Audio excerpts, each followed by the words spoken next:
काँग्रेसची इकोसिस्टीम आपल्या भूतकाळातील अपयशांना लपवण्यासाठी सध्या मोठ्या प्रमाणात फेक न्यूज पसरवतीये.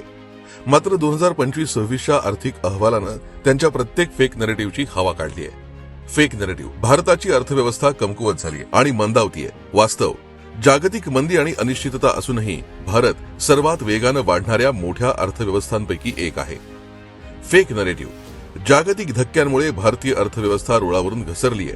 वास्तव: भारतीय अर्थव्यवस्थेनं जागतिक धक्के, अनिश्चितता, आंतरराष्ट्रीय राजकीय तणाव आणि महागाई अशा सर्वांचा सामना करत मोठे शॉक्स ऍब्झॉर्ब केलेत आणि सातत्यानं आर्थिक स्थिरता राखलीय. फेक नरेटिव्ह: ही वाढ रिअल इन्व्हेस्टमेंटवर आधारित नाही.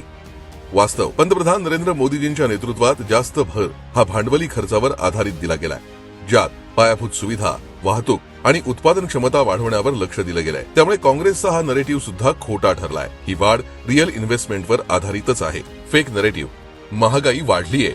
वास्तव: काँग्रेसच्या काळात जो महागाईचा दर 10 ते 11% होता, तो आता केवळ 1.7% आलाय. फेक नरेटिव्ह: या आर्थिक सुधारणा म्हणजे फक्त घोषणा आहेत. वास्तव: राहुलजी, फक्त घोषणा देणं आणि काम न करणं ही काँग्रेसची नीती आहे, मोदी सरकारची नाही. मोदी सरकारनं केलेल्या संरचनात्मक सुधारणा, डिजिटल सुधारणा, सार्वजनिक पायाभूत सुविधा आणि प्रशासकीय सुधारणा जनता प्रत्यक्ष अनुभवतीये.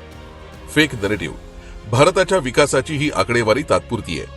वास्तव: उत्तम प्लॅनिंग, सातत्यपूर्ण राबवलेली धोरणं आणि सुधारणांची गती यामुळे भारत दीर्घकालीन जागतिक वाढ अनुभवतोय आणि जगातल्या अन्य अर्थव्यवस्थांसाठीही प्रेरणेचा स्रोत बनलाय. भारताचं हे आर्थिक यश एका रात्रीतून प्राप्त झालेलं नाही, तर गेली 12 वर्ष मोदीजींच्या सरकारनं केलेल्या अथक प्रयत्नांमुळे झालंय, ज्यामुळे स्वातंत्र्य मिळाल्यानंतर पहिल्यांदा भारतानं एवढं मोठं आर्थिक यश गाठलंय.